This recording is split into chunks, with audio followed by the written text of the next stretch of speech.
Nos ubicamos en una época fascinante para la historia de España.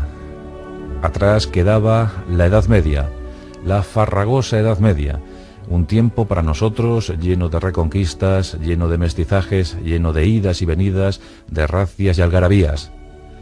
Un tiempo duro en todo caso. Las arcas de Castilla y Aragón se encontraban depauperadas. No había fondos para apenas nada. 8 millones de primigenios españoles se debatían entre la hambruna o la necesidad de viajar a otras tierras, conocer otras latitudes, en busca de una mejor calidad de vida. Todavía no se intuía América, la gozosa realidad americana, pero desde luego había que aplicarse a fondo en la resolución de algunos problemas pues que debían solucionarse. Uno de ellos era, por ejemplo, Granada, la última presencia musulmana en la península ibérica. El reino de Granada, el reino nazarí de Granada, contaba 800.000 habitantes dispuestos a defender hasta la última gota de sangre su presencia, su querencia por Al-Ándalus. Tiempos de guerra, tiempos de fusión entre reinos, tiempos de alianza y sobre todo tiempo en el que floreció el intento, la idea de un Estado moderno. Esa idea que hoy llamamos España. La fusión de la corona aragonesa con la corona castellano-leonesa daba ese resultado, ese magnífico resultado. Y sus cabezas visibles, Isabel I de Castilla y Fernando II de Aragón, se emplearon a fondo en la obtención del éxito, y a fe que lo consiguieron. No en vano los reyes católicos, denominados así, bautizados así, con ese título gracias a la intercesión del Papa Alejandro VI, pues consiguieron dar el primer paso hacia una realidad muy luminosa, una realidad imperial. Pero los reyes católicos necesitaron ser asesorados. Bien es cierto que eran mentes lúcidas, mentes brillantes, pero supieron en todo momento rodearse de lo mejor, de la flor y nata, de lo más granado de la sociedad del momento. Y en esa sociedad ilustrada, en esa sociedad humanista, se encontraba nuestra protagonista de hoy, Beatriz Galindo.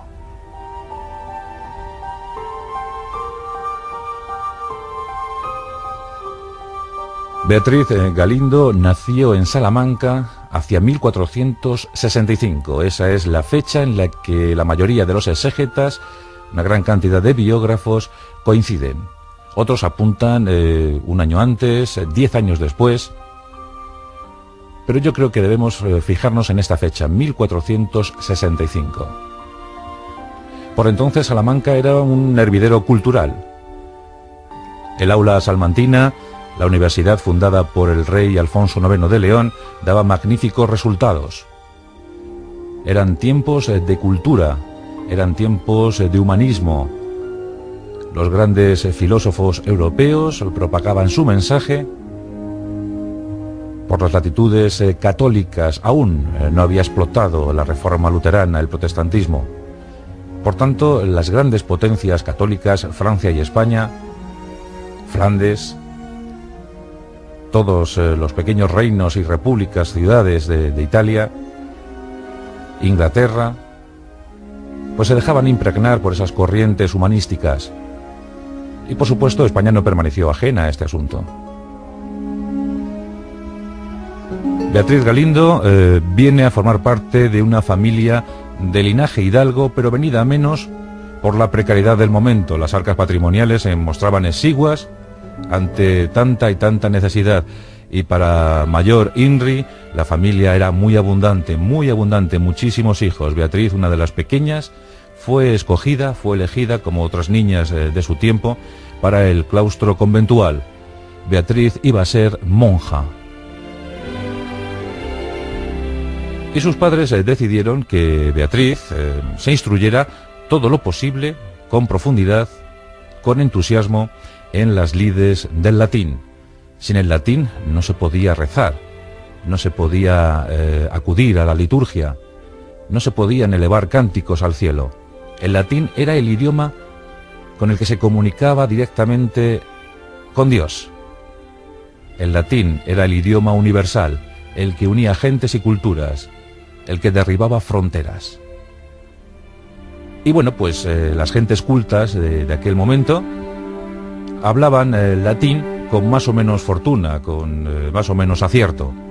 Pero en el caso de Beatriz Galindo ocurrió algo asombroso, y es que con escasos años de edad mostró de inmediato unas dotes innatas para el aprendizaje del latín. Leía con fruición los clásicos, se expresaba con una fluidez fuera de lo común que dejaba incluso en vergüenza a algunos catedráticos, a algunos eruditos de la Universidad Salmantina. Y poco a poco su fama se propagó, primero por Salamanca, luego por la provincia, luego por el reino. Y ya empezó a ser conocida como la Latina. Con 16 años era una auténtica experta en los textos clásicos, esos que nos transmitieron los griegos, los romanos, todos ellos en latín. Y con especial dedicación, Beatriz Galindo se fijó en los libros, en las enseñanzas, en los párrafos escritos por un tal Aristóteles.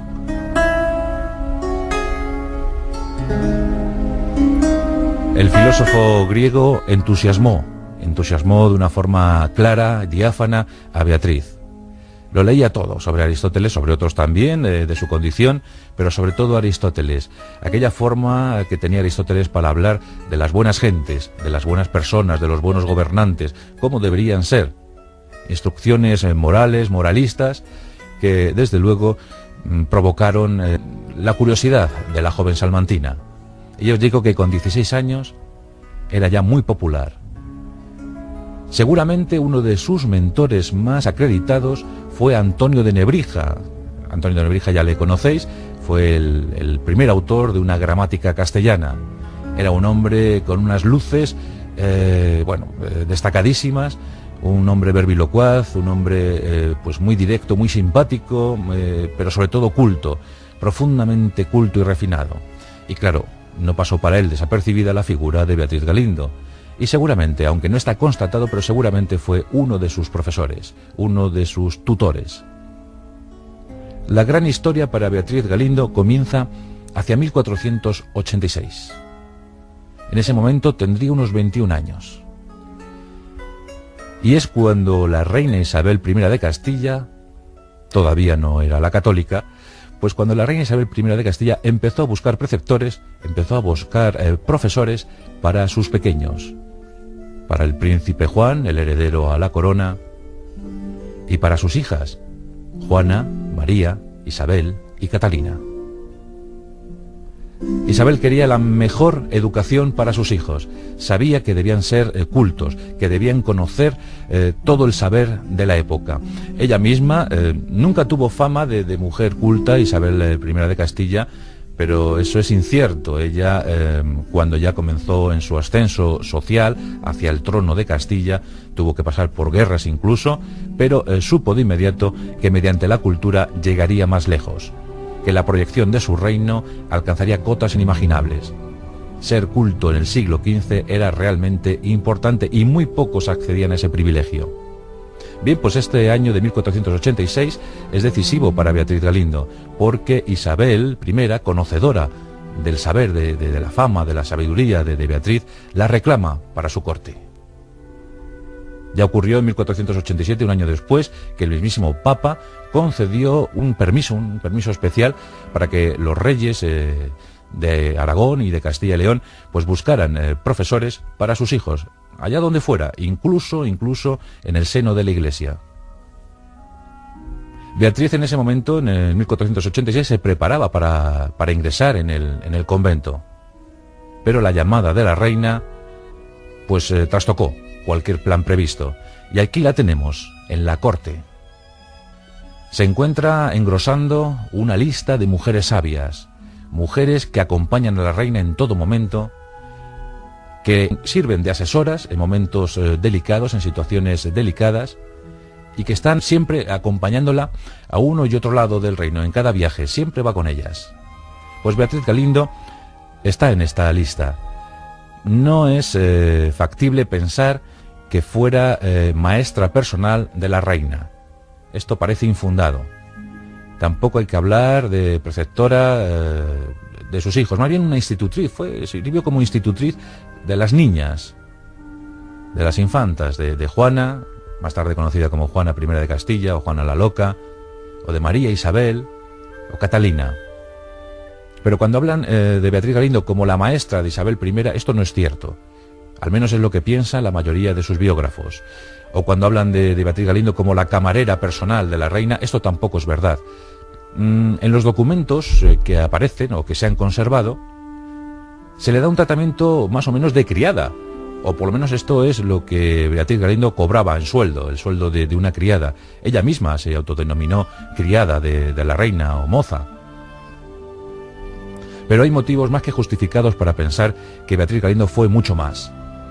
Fue amiga personal, fiel consejera, leal súbdita de Isabel I, siempre a su lado, y confidente, y además cómplice en muchísimas cuestiones. ¿Acaso también las amatorias?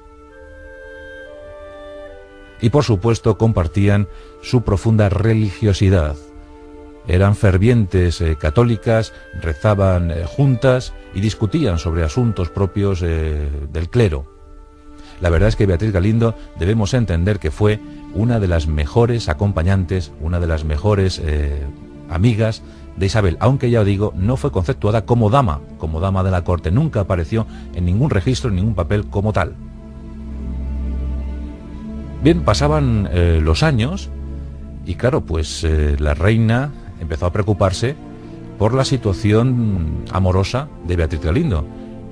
Había pretendientes, era guapa, pero ella no se decantaba por nadie. Ella seguía entregada a su religión, a su saber, a seguir escribiendo y leyendo en latín, y la latina pues no terminaba de decidirse por el matrimonio. Así que los reyes, Isabel y Fernando, le buscaron un candidato idóneo, un hombre ya entrado en madurez, llamado Francisco Ramírez, oficial de artillería por más señas, y hombre de absoluta lealtad, de absoluta confianza para los reyes. No en vano les había servido en las guerras de Portugal y en la guerra de Granada, en la interminable guerra de Granada, que ya venía prolongándose 10 años. Nos encontramos en diciembre de 1491. Las tropas castellano-aragonesas se encuentran a las puertas de Granada, en el campamento de Santa Fe. Francisco Ramírez, llamado por la reina cariñosamente el artillero, había enviudado y tenía 5 hijos a su cargo. Y Beatriz Galindo pues no vio mal la unión con este hombre. Era una unión serena que otorgó a la pareja casi 10 años de felicidad. 10 años en los que vinieron al mundo 2 hijos, Fernán, llamado así en homenaje al rey católico, y Nuflo. Bueno, pues en diciembre de 1491 se casaba Beatriz Galindo con el artillero. Unos días más tarde, las tropas españolas entraban en Granada. Se ponía fin a los 780 años de presencia musulmana en la península ibérica, en Al-Ándalus.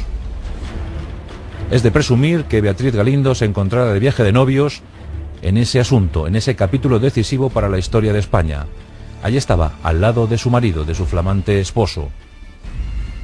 Granada se tomó. Los pendones de Castilla ondearon en la Torre de la Vela. Los andalusíes, boquiabiertos, tuvieron que asumir un incierto destino. Al poco llegó ese designio de reyes católicos para Isabel y Fernando. Al poco llegó el gozoso descubrimiento de América. Y tristes episodios como la expulsión de los judíos, más de 150.000 hebreos marcharon al exilio en compañía de otros tantos musulmanes.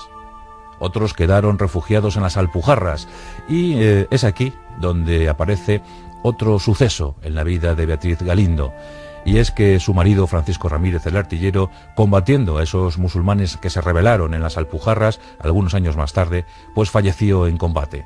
Corría el año de 1501. El único consuelo para Beatriz Galindo fue su querida amiga, su querida reina Isabel la Católica. En ese momento, pues prácticamente se puede decir que Beatriz Galindo asume un retiro voluntario de la corte. Solo se lo impide la petición expresa, la petición personal de la reina.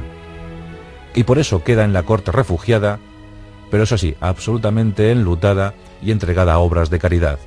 Seguía inmersa en sus textos latinos, en sus libros, en sus legajos, pero ya nada era lo mismo. Sus hijos le daban consuelo, pero iban creciendo y por desgracia no sobrevivirían a la madre. Murieron muy jóvenes. Y el golpe definitivo aconteció en noviembre de 1504 con el fallecimiento de la propia monarca, de la propia soberana católica. Ahí fue cuando Beatriz Galindo, cuando la Latina, ya sí que abandonó la corte.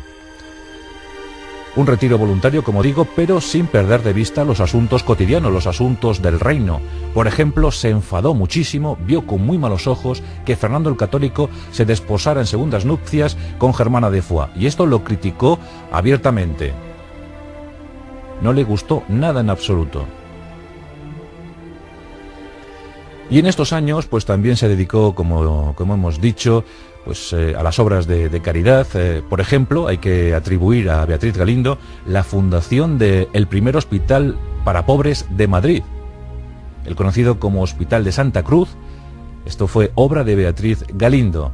Y también la fundación de algunos conventos concepcionistas, de franciscanas y sobre todo jerónimas. De esta última orden, pues Beatriz Galindo tomaría hábitos, eso sí, mitigados. Por eso cuando falleció Beatriz Galindo, pues no se le aplicaron como mortaja los hábitos de la orden jerónima.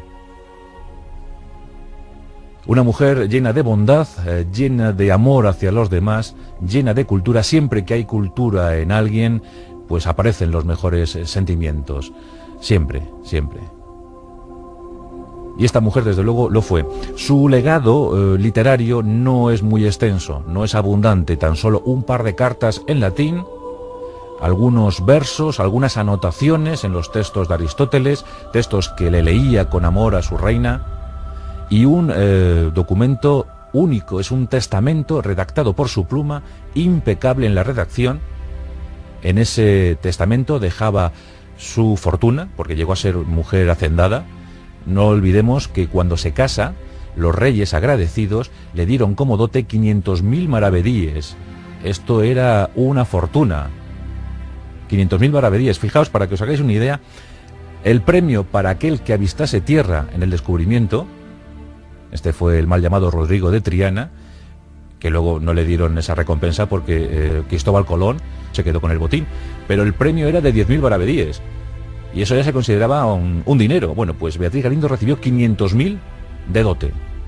Bueno, pues todo este dinero acumulado en su vida lo donó a los menesterosos, a la gente que lo estaba pasando realmente mal. De hecho, en este hospital de los pobres no le daban el alta a nadie que no tuviese el pan o el trabajo asegurado. Hasta que no tuviesen ese trabajo, ese pan, no les dejaban salir del hospital. Les daban albergue, les daban cobijo y comida. Por eso Beatriz Galindo fue una mujer muy querida, absolutamente querida, y casi santa. Pues es verdad que cuando la desenterraron, cuando exhumaron su cadáver para un traslado, y esto ocurrió muchos años después de su muerte, pues ese cuerpo estaba o permanecía incorrupto, estaba intacto.